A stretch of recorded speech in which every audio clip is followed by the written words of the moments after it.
ಎಲ್ರಿಗೂ ನಮಸ್ಕಾರ, welcome back. ಇವತ್ತಿನ ವಿಡಿಯೋದಲ್ಲಿ ತುಂಬ ನ್ಯೂಟ್ರಿಷನ್ ಇರುವಂತಹ ಮೆಂತ್ಯ ಸೊಪ್ಪು, ಪಾಲಕ್ ಸೊಪ್ಪನ್ನು ಬಳಸಿ ಮೆಂತ್ಯ ಪಾಲಕ್ ದಾಲ್ ಮಾಡೋದು ಹೇಗೆ ಅಂತ ನೋಡೋಣ.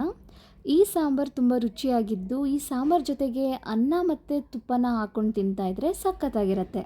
ಸೊ ಇನ್ನೇನಕ್ಕೆ ತಡ, ಬನ್ನಿ ಹೇಗೆ ಮಾಡೋದು ಅಂತ ನೋಡೋಣ.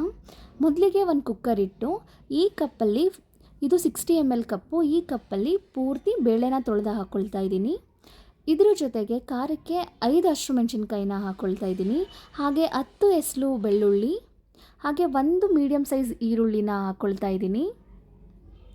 ಖಾರಕ್ಕೆ ನೀವು ಬೇಕಿದ್ರೆ ಇನ್ನೊಂದೆರಡು ಹಸಿಮೆಣಸಿನ್ಕಾಯಿನ ಸೇರಿಸ್ಕೊಳ್ಬಹುದು, ಖಾರ ಸ್ವಲ್ಪ ಜಾಸ್ತಿ ಬೇಕು ಅಂತಂದರೆ. ಅದಾದ ನಂತರ 2 ಟೊಮ್ಯಾಟೋನ ಸಣ್ಣದಾಗಿ ಹೆಚ್ಚಿಟ್ಕೊಂಡಿರುವಂಥದ್ದನ್ನ ಹಾಕ್ಕೊಳ್ತಾ ಇದ್ದೀನಿ. ಹಾಗೆ 1/4 ಟೀ ಸ್ಪೂನ್ ಅರಿಶಿನ ಹಾಕ್ಕೊಳ್ತಾ ಇದ್ದೀನಿ. 1/4 ಕಟ್ಟು ಪಾಲಕ್ ಸೊಪ್ಪನ್ನು ತೊಳೆದು ಕಟ್ ಮಾಡಿ ಹಾಕ್ಕೊಳ್ತಾ ಇದ್ದೀನಿ. ಮೆಂತ್ಯ ಸೊಪ್ಪನ್ನು ಕೂಡ ತೊಳೆದು ಕಟ್ ಮಾಡಿ ಹಾಕ್ಕೊಳ್ತಾ ಇದ್ದೀನಿ. ಮೆಂತ್ಯ ಸೊಪ್ಪನ್ನು ಜಾಸ್ತಿ ಹಾಕ್ಕೊಳ್ಬಾರ್ದು, ಕಹಿ ಆಗೋ ಚಾನ್ಸಸ್ ಇರುತ್ತೆ. ಸೊ ಕಡಿಮೆ ಹಾಕ್ಕೊಳ್ಳಿ ಆದಷ್ಟು. ಇವಾಗ ಈ ಮಿಶ್ರಣಕ್ಕೆ ಎಷ್ಟು ನೀರಿನ ಅಗತ್ಯ ಇದೆಯೋ ಅಷ್ಟು ನೀರನ್ನು ಹಾಕ್ಕೊಂಡು 2ರಿಂದ 3 ವಿಷಲ್ ಕೂಗಿಸ್ಕೊಳ್ಬೇಕು. ಈ ಸಾಂಬಾರಿಗೆ ಹುಣಸೆ ಹಣ್ಣಿನ ರಸ ಅಗತ್ಯ ಇರೋದಕ್ಕೆ ಸ್ವಲ್ಪ ಹುಣಸೆ ಹಣ್ಣನ್ನು ನೀರಲ್ಲಿ ನೆನೆಸಿಟ್ಟಿದ್ದೀನಿ. ಸೊ ಇವಾಗ ನೀವು ನೋಡ್ತಿರಬಹುದು, 2ರಿಂದ 3 ವಿಷಲ್ ಆದಮೇಲೆ ಕುಕ್ಕರ್ ಪ್ರೆಷರ್ ಹೋದ್ಮೇಲೆ ಲಿಡ್ ಓಪನ್ ಮಾಡ್ತಿದ್ದೀನಿ. ಕಾಳು ಮತ್ತು ಸೊಪ್ಪು ಎಷ್ಟು ಹದವಾಗಿ ನೀಟಾಗಿ ಬೆಂದಿದೆ ಅಂತ. ಸೊ ಈ ಥರ ಆದಮೇಲೆ ನೀಟಾಗಿ ಮಸ್ಕೊಳ್ಬೇಕು ಈ ಥರ. ಇವಾಗ ಇದಕ್ಕೆ ನೆನೆಸಿಟ್ಟಿರೋ ಅಂತಹ ಹುಣಸೆ ರಸನ ಹಾಕ್ಕೊಳ್ಬೇಕು. ಹಾಕ್ಕೊಂಡಿದ್ಮೇಲೆ ನೀಟಾಗಿ ಒಗ್ಗರಣೆ ಮಾಡ್ಕೊಳ್ಳೋಣ.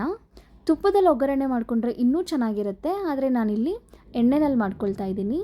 2 ಸ್ಪೂನ್ ಎಣ್ಣೆನ ಹಾಕಿಬಿಟ್ಟು, ಎಣ್ಣೆ ಬಿಸಿ ಆದ ನಂತರ ಸ್ವಲ್ಪ ಸಾಸಿವೆ, ಸ್ವಲ್ಪ ಜೀರಿಗೆ, ಹಾಗೆ 2 ಬ್ಯಾಡಗಿ ಮೆಣಸಿನ್ಕಾಯಿನ ಹಾಕ್ಕೊಳ್ತಾ ಇದ್ದೀನಿ ಮುರಿದ್ಬಿಟ್ಟು. ಜೊತೆಗೆ ಸ್ವಲ್ಪ ಕರಿಬೇವಿನ ಎಲೆನ ಹಾಕ್ಕೊಳ್ಬೇಕು. ಹಾಗೆ ಸ್ವಲ್ಪ ಹಿಂಗನ್ನು ಹಾಕ್ಕೊಳ್ತಾ ಇದ್ದೀನಿ. ಹಿಂಗೆ ಹಾಕ್ಕೊಳ್ಳೋದ್ರಿಂದ ರುಚಿನೂ ಹೆಚ್ಚಾಗುತ್ತೆ, ಡೈಜೆಷನ್ಗೂ ಒಳ್ಳೆಯದಾಗತ್ತೆ.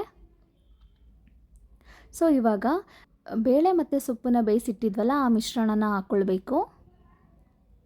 ಇದಕ್ಕೆ ನೋಡ್ಕೊಂಡು ನೀರು ಹಾಕ್ಕೊಳ್ಳಿ, ಯಾಕಂದರೆ ಬೇಳೆ ತುಂಬ ಬೆಂದು ಗಟ್ಟಿ ಆಗಿಬಿಡುತ್ತೆ. ಸೊ ಹಾಗಾಗಿ ಕನ್ಸಿಸ್ಟೆನ್ಸಿನ ಚೆಕ್ ಮಾಡಿಕೊಂಡು ನೀರು ಹಾಕ್ಕೊಳ್ಳಿ.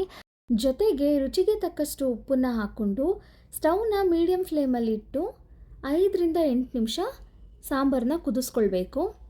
ಅದಾದ ನಂತರ ಈ ಥರ ಕೊತ್ತಂಬರಿ ಸೊಪ್ಪನ್ನ ಮೇಲ್ಗಡೆ ಹಾಕ್ಕೊಂಡ್ರೆ ರೆಡಿ ಆಗುತ್ತೆ ಮೆಂತ್ಯ ಪಾಲಕ್ ದಾಲ್. ನೋಡೋದಕ್ಕೂ ಚೆನ್ನಾಗಿರುತ್ತೆ, ಟೇಸ್ಟ್ ಅಂತೂ ಅಲ್ಟಿಮೇಟ್ ಆಗಿರುತ್ತೆ.